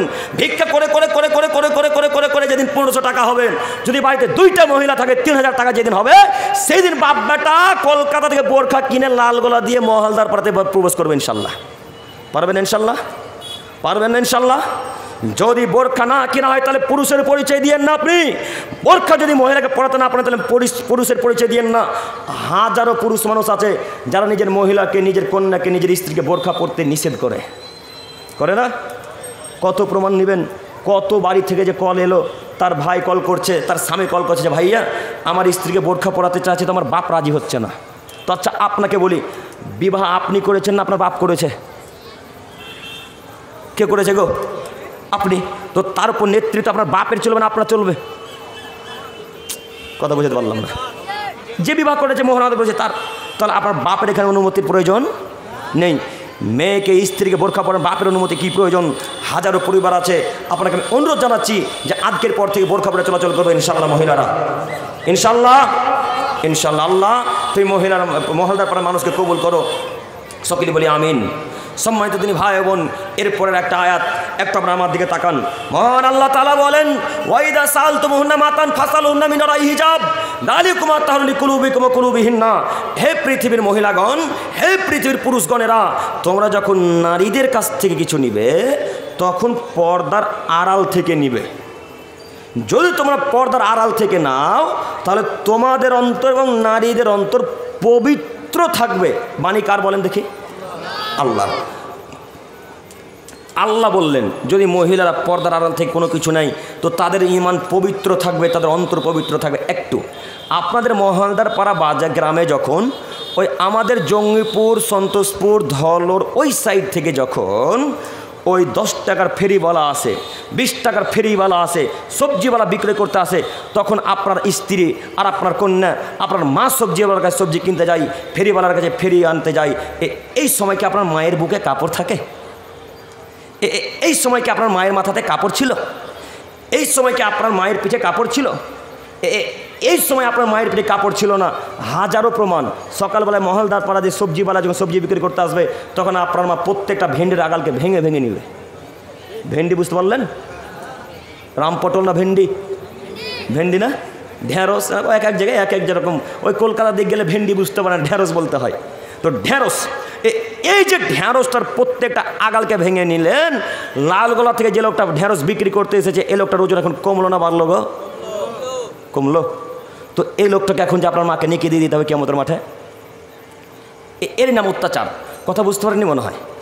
এরই নাম অত্যাচার। ওই লোকটা 5 কিলো ভেন্ডি নিয়ে এসেছে, আগাল ভাঙার পর ওজন করেছিল ওইখানকার লোকেরা, না আগাল সমেত ওজন হয়েছিল? আগাল সহ। এখন আপনার মা যে 500 গ্রাম ভেন্ডি নেবে তো প্রত্যেকটার ভেন্ডির আগালকে ভেঙে ভেঙে দিল জালি না বুড়া। এখন ওই লোকটার ওজন কমলো না বাড়লো গো? কমলো। তো আপনার মায়ের তাহলে নেকি এখন আপনার ওই সবজি বিক্রেতাকে দিতে হবে। কেন? এর নাম অত্যাচার। অত্যাচার নাকি কিয়ামতের মাঠে বুঝে দিতে হবে। সম্মানিত যুবক ভাই, সম্মানিত মা বোন, আপনার মাকে ঠেকান, আপনার স্ত্রীকে ঠেকান। মহিলারা সবজিওয়ালার কাছে, সবজি বিক্রেতার কাছে, আরও অন্যান্য যেগুলো যাবতীয় লোকের কাছে যেতে পারে না। এখানে আরও একটি কথা, যখন এই অত্যাচারের কথা এলো, একটা কথা বলেই যায়, এটা এক পর্যায়ের অত্যাচার। আরও অত্যাচার হচ্ছে মসজিদের টাকা চুরি হওয়া। হ্যাঁ, আরও অত্যাচার হচ্ছে মাদ্রাসার টাকা চুরি হওয়া। মাদ্রাসার টাকা নাকি হারিয়ে গেছে। আশ্চর্য দুনিয়া, টাকা কোনোদিন হারিয়ে যায় না, আপনার ক্যাশিয়ার খেয়ে নিয়েছে। হ্যাঁ, মসজিদের ক্যাশিয়ার বলছে টাকা হারিয়ে গেছে। আর আশ্চর্য, মসজিদের টাকা হারায়নি, ওই ক্যাশিয়ার সাহেব প্রত্যেক দিন মাছ কিনে নিয়ে গেছে টাকা দিয়ে, তাই টাকা কমেছে। কথা বুঝতে পারেননি? ও মাংস তো নিবেই গো, মাছও কিনে, তাই টাকা কমেছে। তারপরে শেষে যখন হিসাব দিতে পারে তখন বলছে 20,000 টাকা হারিয়ে গেছে। তো এদেরকে যদি দায়িত্ব রাখেন, তো মসজিদের টাকা কেন, মাদ্রাসা টাকা কেন? একদিন আপনার মাদ্রাসাকে বিক্রি করে দেবে, এতে কোনো সন্দেহ নেই। কথা বুঝতে পারেননি? আল্লাহর কসম, আল্লাহর কসম। ওই যে আমার ওখানে একটা বন্ধু বসে আছে, আমরা রমজান মাসে প্রোগ্রামে গিয়েছিলাম ওই মালদা হরিশ্চন্দ্রপুর বলে একটা গ্রাম, চেনেন? হরিশ্চন্দ্রপুরে ওর এত স্বভাব খারাপের খারাপ, ওই গ্রামের লোক প্রায় সব অশিক্ষিত, লেখাপড়া জানে না। তার কারণে একটা লোককে দায়িত্ব দিয়েছিল যে আপনি মাদ্রাসা চালাবেন, মসজিদ চালাবেন। ওই এক পর্যায়ে করেছে কি, মসজিদ মাদ্রাসা জায়গাকে তার ছেলের নামাতে নিজের নামে রেজিস্ট্রি করে নিয়েছে। আল্লাহর কসম, আব্দুল করিমের কথা যদি বিশ্বাস না হয়, এখন পর্যন্ত আব্দুল করিম তাদের নাম্বারকে মানে সঞ্চয় রেখেছেন, নিজের কাছে রেখেছেন। কেন? এগুলো তো আবার আহলে হাদিস এলাকা, তাই না? এগুলো আবার আহলে হাদিস এলাকা। আহলে হাদিস ভাইরা প্রমাণ ছাড়া কথা বিশ্বাস করে না, তাই না? এই খুশুসিয়াতটা যে কত আমি ভালোবাসি আহলে হাদিস ভাইদের। আমি নিজেও আহলে হাদিস, আমি নিজেও সলফে সলিনের মানহাজকে অনুসরণ করি। এই আকীদাটা যে কত ভালো লাগে আমাকে, আমি আপনাকে কোন বাক্য দিয়ে বুঝাবো? সম্মানিত দিনী ভাই, এই যে মাদ্রাসার টাকা হারালো, মাদ্রাসার জায়গা হারিয়ে যাচ্ছে, আপনারা কি মনে করেছেন ও হিন্দুরা চুরি করতে এসেছিল? খ্রিস্টানরা এসেছিল ফিলিস্তিন থেকে, ওই ইসরায়েল থেকে ইহুদিরা এসেছিল? না, তারা তো আসেনি, তারা আসবে না। এই গ্রামের যারা দায়িত্বশীল তারাই চুরি করেছে, এমনি আমার নবী বললেন, রাতা কমু সাত, আদমের ছেলে মেয়ে শোনো, কিয়ামত ততদিন পর্যন্ত হবে না, এই পৃথিবী, এই সূর্য, এই চন্দ্র, এই তারা ততদিন পর্যন্ত ধ্বংস হয়ে খসে মাটিতে পড়বে না, যতদিন পর্যন্ত অশিক্ষিত বাচ্চা অশিক্ষিত ছেলে অশিক্ষিত নেতৃত্ব সমাজে না দিচ্ছে, ততদিন পর্যন্ত কিয়ামত হবে না। হাত্তা এখন আসাদনাসিবি দুনিয়া লুকাইবিনা লুকাব, যতদিন পর্যন্ত অধমের সন্তান অধম, অযোগ্যর ছেলে অযোগ্য, বেহায়ার ছেলে বেহায়া যতদিন পর্যন্ত সমাজে নেতৃত্ব না দিচ্ছে, ততদিন পর্যন্ত কিয়ামত হবে না। একটু আব্দুল করিম ভাই, আপনার কথা বুঝতে পারলাম না, একটু প্রমাণ দিয়ে কথা বলে যান। জি, মোহাম্মদ সাল্লাল্লাহু সাল্লামের কথা মিথ্যা হবে না ইনশাআল্লাহ। একটু দেখাচ্ছি, দেখেন তো। আমার নবী বললেন, যারা দায়িত্ব পালন করবে তারা হবে অশিক্ষিত, যারা দায়িত্ব নেতৃত্ব দেবে তারা হবে নির্লজ্জ বেহায়া মানুষ। দেখেন তো বাক্য মিলে কিনা, দেখেন তো আমার বক্তব্যের সাথে, রাসূলের কথার সাথে আপনাদের এই দুনিয়াবি মানুষের সাথে মিলছে কিনা। যে লোকটাকে আপনি সর্দার রেখেছেন, সর্দার বলেন না মুরল বলেন, সর্দার, যে লোকটাকে সর্দার রেখেছেন, দেখেন তো তার মুখে দাঁড়িয়ে আছে কিনা, দাঁড়িয়ে আছে মনে হয়। যে লোকটাকে ক্যাশিয়ার রেখেছেন, দেখেন তো তার প্যান্টটা টাকুর নিচে আছে কিনা, আচ্ছা টাকুর নিচে, টাকুনো বুঝতে পারছেন, টাকুনোর নিচে থাকছে, ইনি নাকি ক্যাশিয়ার। যে লোকটাকে আপনারা সেক্রেটারি রেখেছেন, দেখেন তো তার স্ত্রী আজকে ফুচকার স্টলে দাঁড়িয়ে আছে কিনা, আছে না? এদেরকে যদি শিক্ষিত বলেন তাহলে মূর্খকে, এদেরকে যদি নেতৃত্ব দিতে দেন তাহলে শিক্ষিত মানুষ কারা? এরাই তো অশিক্ষিত। আপনাকে আমি অনুরোধ করে যাচ্ছি, এই সমস্ত দায়িত্বশীলকে দায়িত্ব থেকে ত্যাগ করতে হবে, এই সমস্ত নেতৃত্ব ব্যক্তিকে হটিয়ে দিতে হবে, এদের দায়িত্বে থাকা যাবে না। যে লোকটার মুখে দাঁড়িয়ে আছেন, যে লোকটা 5 ওয়াক্ত সালাত আদায় করে, যার স্ত্রী বোরখা পরে, পর্দা বোঝেন, যার বাড়ির ছেলেরা সালাত আদায় করেন, এরকম একটা পুরুষকে, এরকম একটা মুরব্বী সাহেবকে, এরকম একটা যুবককে দায়িত্ব দিতে হবে। আব্দুল করিম ভাই কেমন কথা বললেন, আমাদের মুখে দাঁড়িয়ে আছে তাতে কি আছে, আমাদের কাছে যে টাকা নেই আব্দুল করিম ভাই, তাই না? আব্দুল করিম ভাই কেমন কথা বলছেন। মহালদার পাড়ার নিয়ম, জঙ্গিপুরের নিয়ম, সারা পৃথিবীর নিয়ম, যার টাকা আছে তাকে দায়িত্ব দিতে হবে, তাই না? কেন? গ্রামের মানুষও বলছে যে গো, যারে আব্দুর রহমান, ওই লোকটা টাকা ছোঁয়াকে দায়িত্ব দে রে, সময়ে অসময়ে মাদ্রাসা মসজিদের সুবিধা হবে। কথা বলে না মনে হয়, কথা মিলল? এই জন্য তাকে দায়িত্ব দিয়ে এক পর্যায়ে দেখা যায় যে টাকা সব উধা হয়ে গেছে। দেন দায়িত্ব, এখন দেন না দায়িত্ব, দেখেন আপনার মসজিদ একদিন বিক্রি করছে না মাদ্রাসা বিক্রি করছে কিনা। আপনাকে কোন বাক্য দিয়ে বুঝাবো?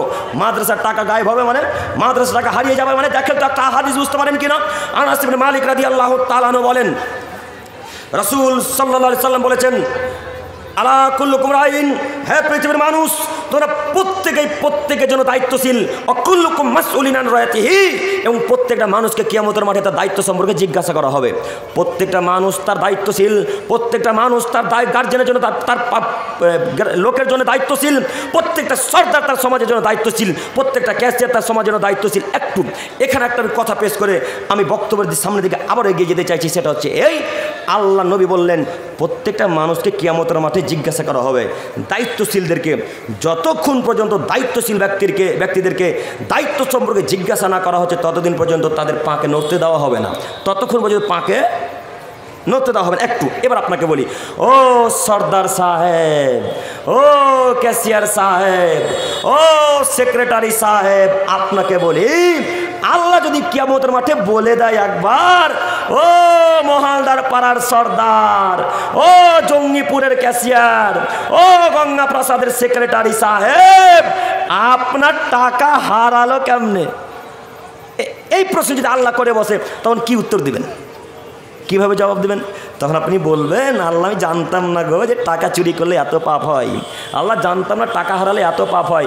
এই কথা যেমনই বলবেন তখন আল্লাহ বলবেন, কাদাবতা, এই সেক্রেটারি সাহেব আপনি মিথ্যা বলছেন, কাদাবতা, আপনি মিথ্যা কথা বলছেন কেন? আব্দুল করিম রামুল ইসলাম জঙ্গিপুর সন্তোষপুর থেকে এসে বলেনি যে টাকার দায়িত্বে যারা আছে তাদেরকেও কিয়ামতের মাঠে জিজ্ঞাসা করা হবে, সমাজের দায়িত্বে যারা আছে তাদেরকেও কিয়ামতের মাঠে জিজ্ঞাসা করা হবে। এই কথা বলেনি বক্তব্যের মাঝে। তখন আপনি বলবেন, নাম নাম নাম, হ্যাঁ আল্লাহ, হ্যাঁ হ্যাঁ আল্লাহ বলেছে গো, আল্লাহ বলেছে, আমরা তার কথাকে মিথ্যা মনে করেছিলাম, তাই তার কথাকে প্রাধান্য দিনি, এখন ঠেলা নেন। তখন আল্লাহ বলো, আচ্ছা ঠিক আছে, যাও এখন জাহান্নামে যাও। তখন কেমন উত্তর দেবেন? একটু এখানে আর একটা কথা বলি, আপনাদের গ্রামে ঘটে কিনা বলতে পারি না, তবে প্রায় এলাকাতে ঘটে। একটা কথা বলি, আমাদের নবী মুহাম্মদ সাল্লাল্লাহু আলাইহি সাল্লাম বললেন, লিল মুমিন আলাল মুমিনি সিত্তু খিসাল, একজন মুসলমান আর একজন মুসলমানের উপর অধিকার রাখে 6টি। একটু আপনার আমার দিকে তাকান, বক্তব্যের বাক্য এদিক ওদিক হয়ে গেলে আপনি বুঝতে পারবেন আমি খুব গুরুত্বপূর্ণ কথা বলতে যাচ্ছি। সেটা হচ্ছে এই, একজন মুসলমান আর একজন মুসলমানের উপর অধিকার রাখে 6টি। কয়টি? 6টি। আমি 6টা বাক্য এখানে বলার সময় নেই, আমি একটা বাক্য, 3 নম্বর বাক্য বলে আমি বিদায় নিতে চাচ্ছি ইনশাআল্লাহ। একটু আপনার আমার দিকে তাকান। 3 নম্বর বাক্য হচ্ছে এই, তিনি বললেন, ইউজিবুহু ইদা দাওয়াহু, ইউজিবুহু ইদা দাওয়াহু, যখন মহালদার পাড়ার মানুষ দাওয়াত দিবে, যখন জঙ্গিপুরের মানুষ কাউকে দাওয়াত দিবে, যখন গঙ্গা প্রসাদ ভাবপুরের মানুষ, লক্ষ্মী জেলার মানুষ আর যাবতীয় গ্রামের মানুষ যখন দাওয়াত দিবে, তখন সেই দাওয়াতকে গ্রহণ করতে আপনি বাধ্য। বাণী কার? মুহাম্মদ সাল্লাল্লাহু আলাইহি সাল্লামের। বাণী কার? মুহাম্মদ সাল্লাল্লাহু আলাইহি সাল্লামের। যদি দাওয়াত দেয় তো দাওয়াত গ্রহণ করতে আপনি বাধ্য। একটু আমি আব্দুল করিম রামুল ইসলাম, আমরা মেয়ের বিবাহে, আমার ছেলের বিবাহে আপনাদেরকে দাওয়াত দিলাম, আপনারা যেতে এখন বাধ্য, যেতে হবেই। এখন আব্দুল করিমের মেয়ের বিবাহে গিয়ে দেখছেন সেখানে হিজড়াতে ডান্স করছে। আব্দুল করিমের মেয়ের বিবাহে গিয়ে দেখছেন সেখানে পতিদলের মহিলারা খ্রিস্টানদের মতো, বিশ্বলের মেয়েদের মতো রং মাখামাখি করছে মুখে। এখন কি করবেন? এখন কি করবেন? এখন আব্দুল করিমের মেয়ের বিবাহের খাদ্যে লাথি মেরে মহলদার পাড়ায় এসে আলু ভর্তারে ভাত খাবো, তবু সেখানে আমি আব্দুল করিমের মেয়ের বিবাহের মাংস ভাত খাবো না। মহলদার পাড়ার প্রায় পরিবারে যে গান বাজে, প্রায় বিবাহে যে গান বাজে, সর্দার দেখতে পায়নি, ক্যাশিয়ার জানে না গান বাজা হারাম, সভাপতি জানে না গান বাজা হারাম। একটু আমাদের নবী মুহাম্মদ সাল্লাল্লাহু আলাইহি সাল্লাম রাস্তাতে চলে যাচ্ছিলেন, সাথে আছে আব্দুল্লাহ ইবনে উমর। আমাদের নবী মুহাম্মদ সাল্লাল্লাহু আলাইহি সাল্লাম মক্কা কিংবা মদিনার কোন একটা অলিগলি দিয়ে চলে যাচ্ছেন। যেতে যেতে যেতে যেতে যেতে যেতে হঠাৎ একটা গানের শব্দ রাসূলের কানে আসলো। যেমনই আসা আমাদের নবী মুহাম্মদ সাল্লাল্লাহু আলাইহি সাল্লাম, আমাদের নবী মুহাম্মদ সাল্লাল্লাহু আলাইহি সাল্লাম, আমাদের নবী মুহাম্মদ সাল্লাল্লাহু আলাইহি সাল্লাম 2 হাতের আঙুলকে এইভাবে 2 হাতে কানে শক্ত করে চিপে ধরে নিলেন। শক্ত করে চিপে ধরে আব্দুল্লাহ ইবনে ওমরকে দ্রুত রাস্তা থেকে সরে গিয়ে অনেক দূর চলে গিয়ে আব্দুল্লাহ ইবনে ওমরকে বলছেন, আব্দুল্লাহ হাল তাসমাউ শাইয়া, তুমি কি কিছু শুনতে পাচ্ছ? আব্দুল্লাহ হাল তাসমাউ শাইয়া, তুমি কি গান বাজানোর শব্দ পাচ্ছ শুনতে? তখন আব্দুল্লাহ রাদিয়াল্লাহু তাআলা আনহু আরবি ভাষায় বললেন, লা, জি না আল্লাহ নবী, গান বাজানোর শব্দটা এখন কানে আসে না। এই কথা আব্দুল্লাহ যেমন বললেন, আমাদের নবী মুহাম্মদ সাল্লাল্লাহু আলাইহি সাল্লাম ফারাফা ইসবাহি মেনুজনাইহে, তার দুই কান থেকে দুই হাতের আঙুলকে বের করে নিলেন। বলেন তো মহলদার পাড়ার মানুষ গান বাজনা এখন হালাল না হারাম? হারাম। এই যে বিবাহে গান বাজনা বাজলো, আপনার সর্দার দেখেনি, আপনার ক্যাশিয়ার দেখেনি, আপনার সভাপতি সাহেব দেখেনি, আপনার সেক্রেটারি সাহেব দেখেনি, এদেরকে কিয়ামতের মাঠে আল্লাহ জিজ্ঞাসা করবেন না? মনে হয় করবেন। যদি জিজ্ঞাসা করেন তাহলে এরা বড় বিপদে, এরা কত বিপদে আমি বোঝাতে পারি না। ও সর্দার সাহেব, আপনাকে আমি আবার অনুরোধ জানাচ্ছি, দায়িত্ব পালন করতে পারেন না, আজকে রিজাইন দিয়ে ইস্তফা দিয়ে বাড়িতে বসে থাকেন, ছেড়ে চলে যান। কিয়ামতের মাঠে বাঁচার পথ আছে ইনশাল্লাহ। দায়িত্ব পালন করতে পারেন না, আজকে ত্যাগ করেন দায়িত্ব, বাঁচার পথ আছে ইনশাল্লাহ। আর আজকের পর থেকে যদি ওই বিবাহে বিবাহ পড়াতে যান, ওই বিবাহে গান বাজনার বিবাহে যদি খেতে যান, গান বাজনা যেখানে বাজে সেখানে যদি বিবাহ পড়াতে যান, কিয়ামতের মাঠে নিশ্চিত আপনাকে পাকড়াও হতে হবে। অবশ্যই আল্লাহ ধরবেন, সেদিন প্রশ্নের উত্তর দিতে পারবেন না, জবাব দিতে পারবেন না। একটু আপনাকে আমি করার জন্য অনুরোধ জানাচ্ছি, যারা দায়িত্বশীল আছেন তাদেরকে আমি অনুরোধ জানাচ্ছি, আজকে এই মঞ্চে এইখানে এই মাইকের সামনে আমি আব্দুল করিম যখন বক্তব্য রাখছি, এই মাইকে এসে বলেন, যেই পরিবারে গান বাজনা বাজে সেই পরিবারে আমাদের সর্দার, ক্যাশিয়ার, সভাপতি, গ্রামের কোনো দায়িত্বশীলরা তাদের বাড়িতে যাবে না ইনশাল্লাহ। ইনশাল্লাহ সর্দার সাহেবকে এই বাক্য বলতে হবে। সর্দার সাহেব আব্দুল করিম ভাই কেমন করে বলবে গো, তার ছেলের বিবাহে যে গান বাজনা বেজেছে? হ্যাঁ, তো এরকম সর্দারকে তো মসজিদে রাখা যায় না, এরকম সম্পাদক, এরকম ক্যাশিয়ার তো মসজিদ মাদ্রাসায় থাকতে পারে না। কথা বোঝাতে পারলাম না, কথা বুঝতে পারেননি? এই সর্দারকে মাদ্রাসায় মসজিদে রাখতে পারবেন না, কেমন করে রাখলেন? তার মানে কি আপনার বলতে চাচ্ছেন মহলদার পাড়ায় কেউ শিক্ষিত মানুষ নাই? আছে, হাজার মহলদার পাড়ায় আমরা শিক্ষিত, আমি জানি অনেক মানুষ শিক্ষিত আছে। কেন আপনারা ওই লোককে শিক্ষিত, কেন ওই লোককে ওই পর্যায়ে রাখলেন, ওই দায়িত্বে রাখলেন? সম্মানিত তিনি ভাই বোন, আমাদের নবী মুহাম্মদ সাল্লাল্লাহু আলাইহি সাল্লাম বললেন, কিয়ামত ততদিন পর্যন্ত হবে না যতদিন পর্যন্ত অশিক্ষিত মানুষেরা বড় বড় অট্টালিকা তৈরি না করছে, যতদিন পর্যন্ত অশিক্ষিত মানুষেরা বড় বড় অট্টালিকা তৈরি না করছে, ততদিন পর্যন্ত কিয়ামত হবে না। এক পর্যায়ে আমাদের নবী মুহাম্মদ সাল্লাল্লাহু আলাইহি সাল্লাম বললেন, লা তাকুমুস সাআত, কিয়ামত ততদিন পর্যন্ত হবে না হাত্তা ইয়াকুনা আসাদুন নাসি ফিদ দুনিয়া লুকাইবিনা লুকাব, যতদিন পর্যন্ত অধমের সন্তান অধম, বেহায়ার ছেলে বেহায়া, নির্লজ্জ ছেলে নির্লজ্জ, যতদিন পর্যন্ত সমাজে নেতৃত্ব না দিচ্ছে, সমাজের সর্দারের দায়িত্ব, ক্যাশিয়ারের দায়িত্ব, সহসভাপতির দায়িত্ব, ক্যাশিয়ারের দায়িত্ব, সেক্রেটারির দায়িত্ব যতদিন পর্যন্ত পালন না করছে, ততদিন পর্যন্ত কিয়ামত হবে না। এ কথা আমাদের নবী মুহাম্মদ সাল্লাল্লাহু আলাইহি সাল্লাম বলেন। একটু আপনাকে আমি অনুরোধ জানাচ্ছি, আপনার সাথে আমার কোনো শত্রুতা নেই। আমি আপনাদের এলাকায় আজকে নতুন, তাই না? নতুন মনে হয় না? গঙ্গাপ্রসাদ গেছেন, গঙ্গাপ্রসাদে এসেছি, আপনাদের এলাকাতে আসিনি, আশেপাশে এলাকাতে রামপুরা টামপুরাতে এসেছি, কিন্তু এই এলাকায় আমি নতুন, এটা আমিও জানি। তো আপনার সাথে আজকে আমার নতুন সাক্ষাৎ, মানে এর আগে হয়েছে, আচ্ছা হতে পারে, কিন্তু এই গ্রামের মানুষের সাথে আমার নতুন সাক্ষাৎ। তো আপনার কি মনে করেছেন আপনার সাথে আমার কোনো শত্রুতা আছে? না আপনারা মনে করেছেন কেউ বাক্য শিখিয়ে দিল? আব্দুল করিমকে এই বাক্য শিখিয়ে দিতে হয় না, এই বাক্য আব্দুল করিম গ্রামে থাকে তো তাই বুঝতে পারে। আমিও গ্রামে বসবাস করি গো, টাউনেও থাকি, মাঝে মাঝে গ্রামেও থাকি, তো আমিও তো গ্রামের ছেলে, আমিও গ্রাম্য অবস্থা বুঝি। তো আপনি মনে করেন আপনার সাথে আমার কোনো শত্রুতা আছে? মুরব্বী সাহেব, আপনাকে আমি অনেক অনেক অনেক অনেক সম্মান করি, আপনাকে আমি আমার আব্বুর মতো ভালোবাসি, আপনাকে আমি আমার দাদুর মতো সম্মান করি। আপনি এতটুকু মনে করিয়েন না যে আপনার সাথে আমার হিংসা আছে বা কোনো কষ্ট আছে, আপনার সাথে শত্রুতা আছে। কোনো শত্রুতা আছে? আমার সাথে কারোর শত্রুতা নেই। আমি এত জোরালোভাবে এই জোরালো কণ্ঠে বক্তব্য এই জন্যে রাখা যে আমি যেন মনে করি যে আমার বক্তব্য শোনার পর কেউ যেন পরিবর্তন হয়, এই জন্য এত জোরালোভাবে বলা। আপনি আমাকে গাল দেন, মারেন, কেটে ফেলে দেন, গাড়ি আটকে দেন, যেতে দিবেন না, সেটা আপনার ব্যাপার, কথা বুঝতে পারেননি? কিন্তু হিসাব কিয়ামতের মাঠে একদিন হবে ইনশাল্লাহ। সম্মানিত মুরব্বী সাহেব, আমি আপনার ছেলের মতো, সম্মানিত দিনী ভাই, আমি আপনার দিনী ভাই, আমি আপনার বন্ধুর মতো, আমি আপনার ভাইয়ের মতো, আপনি আমার কথাকে খারাপ নেন না। আপনাদেরকে আমি অনুরোধ জানাচ্ছি, কথা অনেকক্ষণ লম্বা করেই বললাম, শেষ পর্যায়ে আমি কয়েকটি কথা বলে বিদায় নিতে চাচ্ছি।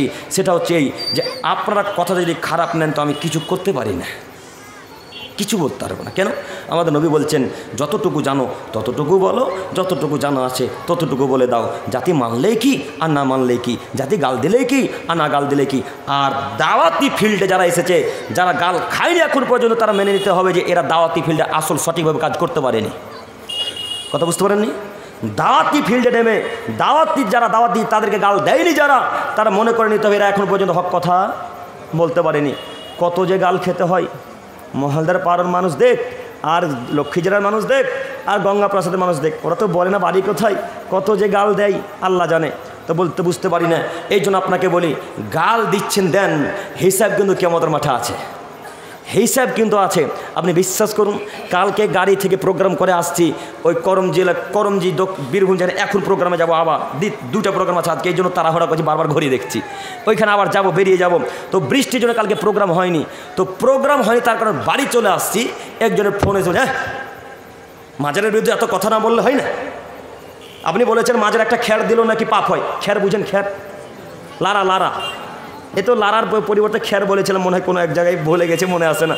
তা আপনি বলেছেন মাজারে খ্যার দিল নাকি পাপ হয়, আপনি কোথায় পেলেন, কীভাবে পেলেন? এ কথা বলতে না বলতে আমি শুধু জিজ্ঞাসা করছি আপনার নাম কি, নাম বলা বাদে এমন গাল শুরু করলো, আমার মা বাপকে কাউকে বাদ দিল না। তো এই যে গাল, দাওয়াতি ফিল্ডে এলে গাল খেতে হবে, এ কথাই চূড়ান্ত। কথা বুঝতে পারেননি? যতক্ষণ পর্যন্ত আপনি হক কথা না বলবেন ততক্ষণ পর্যন্ত মানুষ পরিবর্তন হবে না। আর এসে যদি জুলাইখার কাহিনী বলেন, ইউসুফের কাহিনী বলেন, কখন মানুষ হালাল হারাম বুঝবে, কখন পর্দা বুঝবে, কখন মানুষ সুদ ঘুষ বুঝবে, কথা বুঝতে পারলেন না মনে হয়, কথা বুঝেননি? এর জন্য আমি আপনাকে অনুরোধ জানাচ্ছি, আমি আপনার প্রিয় ভাই, আমি আপনার দিনী ভাই, আপনাকে আমি অনুরোধ করে বলতে চাচ্ছি, হে আমার প্রিয় দিনী ভাই ও বোনেরা, আপনি আমার কথাতে খারাপ নিয়েন না। আজকের আলোচনার শেষ হাদিস, একটু আপনি আমার দিকে তাকান। উকবা ইবনে আমের জোহানি রাদিয়াল্লাহু তাআলা আনহু থেকে বর্ণিত, তিনি বলেন, একদা আমাদের নবীকে তিনি জিজ্ঞাসা করলেন, আল্লাহ নবী, আফারাইতাল হামওয়া, আপনি দেবর সম্পর্কে কি বলতে চাচ্ছেন বলেন। আল্লাহ নবী, আপনি দেবর সম্পর্কে কি বলতে চাচ্ছেন বলেন। বক্তা চলে এসছে ভাই, আলহামদুলিল্লাহ। দেবর সম্পর্কে কী বলতে চাচ্ছেন বলেন। তখন আল্লাহ নবী বলেন, আশ্চর্য, দেবর হচ্ছে মৃত্যু সমতুল্য, দেবর হচ্ছে মৃত্যু সমতুল্য। দেবর মানে বুঝতে পারলেন, আপনার ভাই আপনার স্ত্রীর দেবর, কথা বোঝা যায়নি? এই লোকটা, এই ছেলেটা ভাবিদের কাছে, বৌদিদের কাছে মৃত্যু সমতুল্য। এক কথায় মৃত্যুকে যত ভয় করে তার থেকে বেশি ভয় করবে কাকে? দেবরকে। একটু এখানে একটা কথা বলি, আব্দুল করিম ভাই কেমন কথা বলছেন, দেবরকে ভয় করবে মানে? তাহলে কি আমার বউ আমার ভাইকে ভাত খুলে দিবে না? তাহলে কি আমার ভাইয়ের জামা কাপড় আমার বউ খেচে দিবে না? আমার স্ত্রী তাহলে আমার ভাইকে যত্ন নিবে না? নিবে, ভাতও খুলে দিবে, থালা বাসনও মেজে দেবে, জামা কাপড়ও কেচে দেবে, কিন্তু আপনার স্ত্রী আপনার ভাইয়ের সামনে উলঙ্গ হয়ে আসতে পারে না। আপনার স্ত্রী আপনার ভাইয়ের সামনে খোলামেলা হয়ে হাফ হাতা ব্লাউজ পরে আসতে পারে না। একজন হাত তুলে বলেন তো দেখি যে আপনার স্ত্রী এই পর্যন্ত ব্লাউজ পরে, করেননি না? তার মানে বলতে পারবেন না। তার মানে আপনার স্ত্রী আপনার ভাইকে দেখে ভয় করে না, আপনাকে ভয় করা উচিত। শুনুন সম্মানিত যুবক ভাই, বিবাহ যদি না করে থাকেন, যতদিন ক্ষমতা না হবে ততদিন বিবাহ করবেন ইনশাল্লাহ। আগে ক্ষমতা প্রয়োগ করা শিখবেন, তারপরে বিবাহ করবেন ইনশাল্লাহ। ইনশাল্লাহ। অনেক কথা বললাম, কতটুকু কথা বুঝতে পারলেন আমি বলতে পারি না, কতটুকু বুঝতে পারলেন এতটুকু বলতে পারছি না। তবে শেষ পর্যায়ে একটা কথা বলি, হে মাবুদ, হে আমাদের প্রতিপালক, তুমি আমাদের ফিলিস্তিনবাসীকে, গাজাবাসীকে রক্ষা করো। সকলে বলি আমিন। আল্লাহ, তোমার কাছে ভিক্ষে চাইছি, তোমার সম্পদ, অকাপ সম্পত্তি, আল্লাহ তোমার জমি জায়গা, মাদ্রাসা মসজিদ সব তোমার। আল্লাহ শুধু আমরা দেখাশোনা করি, আল্লাহ তুমি তোমার সম্পত্তি, তোমার মসজিদ মাদ্রাসাকে হেফাজত করো। সকলে বলি আমিন। আল্লাহ, আমরা তো মিছিল করতে পারি না, আল্লাহ রাস্তাঘাটে নেমে তো আমরা কাউকে মারতে পারি না, জঙ্গিপুরের মতো আমরা তো গাড়ি পোড়াতে পারি না আল্লাহ। আর আমরা গাড়ি পোড়াতেও নিষেধ করি, আমরা মিছিল করতেও নিষেধ করছি। আল্লাহ, শেষ পর্যায়ে তোমাকে বলি, আল্লাহ তুমি তোমার সম্পত্তিকে আমাদের হাতে তুলে দাও, বিলকে ক্যান্সেল করে দাও। সকলে বলি আমিন। আল্লাহ, তুমি আমার মা বোনকে বোরখা পরার সুবিধা করে দাও, বোরখা পরা তৌফিক দান করো। সকলে বলি আমিন। আল্লাহ, তুমি আমার মহল্লা পাড়ার প্রিয় দিনী ভাই ও বোনদেরকে সঠিক দিন বোঝার তৌফিক দান করো। সকলে বলি আমিন। আল্লাহ, তুমি আমার প্রিয় দিনী ভাই ও বোনকে রাসূলুল্লাহ পদ্ধতিতে 5 ওয়াক্ত সালাত আদায় করে তৌফিক দান করো। সকলে বলি আমিন। আল্লাহ, তুমি আমার প্রিয় দিনী ভাই ও বোনকে সঠিক পথে আকীদাতে হিসাবে কবুল করে নাও। সকলে বলি আমিন। এই বলে আলোচনা শেষ করলাম।